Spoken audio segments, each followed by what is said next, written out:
In this video, we will review the data types available within the Java programming language. You should already have had exposure to these data types in the VTC course Java 7 Language Basics, so we will quickly be reviewing them. First, we must distinguish data types in Java. There are two types of data types in Java: primitive data types and class object types. A Java primitive type is predefined by the language and is named by a reserved keyword. Primitive values do not share state with other primitive values. The 8 primitive data types supported by the Java programming language are byte, short, int, long, float, double, char, and boolean. We know that byte, short, int, and long are integers. Float and double are single precision floating points. Char is a Unicode character, and boolean is 1 bit of information.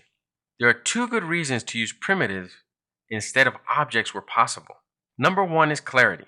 By using a primitive, you are making it clear that a null value is not appropriate. Number 2 is performance. Using primitives is often much faster. Okay, let's take a look at Java class object types. As you can see here, when an object is required to represent the primitive type and hence plug into the object hierarchy, we can use these object types.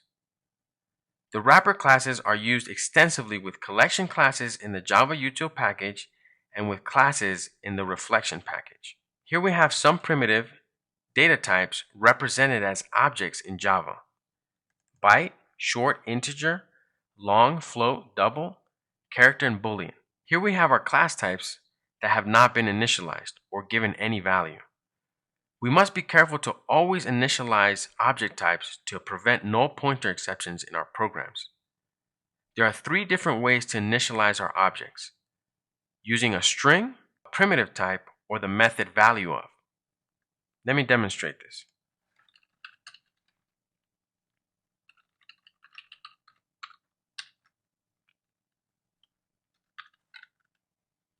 Allocating new memory, initializing by the value of a string.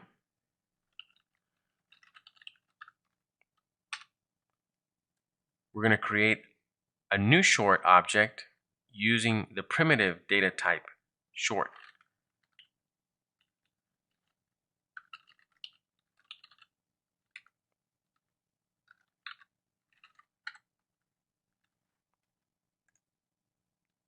And we're also going to create a new integer object using the value of method.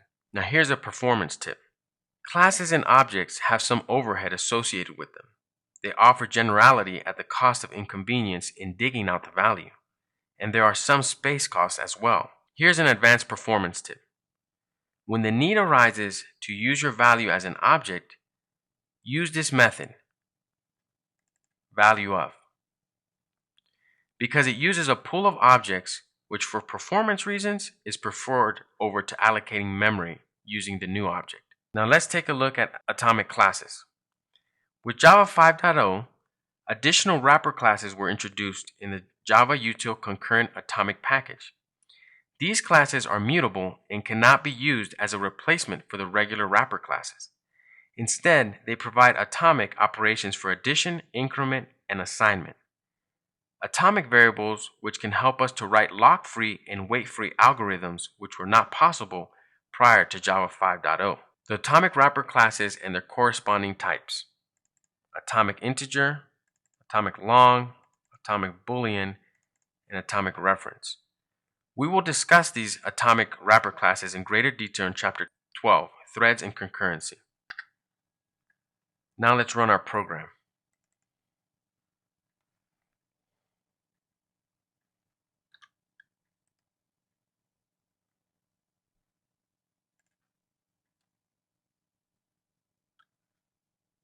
This concludes our discussion of Java data types.